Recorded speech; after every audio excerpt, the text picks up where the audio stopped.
The next question relates to a person that is swallowing his or her own saliva during the fast. Is this a permitted act?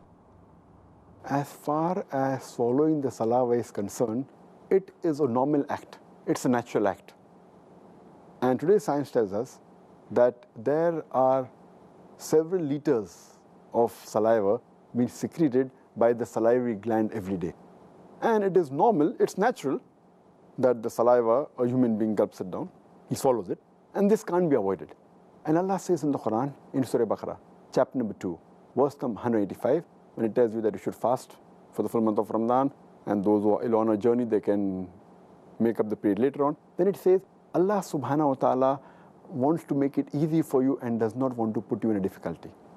Allah says in Surah Hajj, chapter number 22, verse number 78, Allah subhanahu wa ta'ala does not want to give you hardship in your deen, in your religion. So, but natural, since swallowing saliva is a normal act.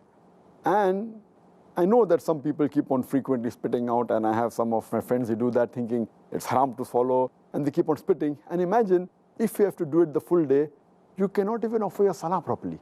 Because when you offer salah, it takes a few minutes, and in few minutes also saliva gets gathered. So will you be concentrating on spitting the saliva out or on Allah subhanahu wa ta'ala? If you're reading the Quran, you'll have to keep on spitting outside, always. And I know some people who always keep maybe a container, always spitting out, not knowing the ruling. So if a person swallows the saliva, normal saliva which comes in the mouth, it cannot be avoided at all.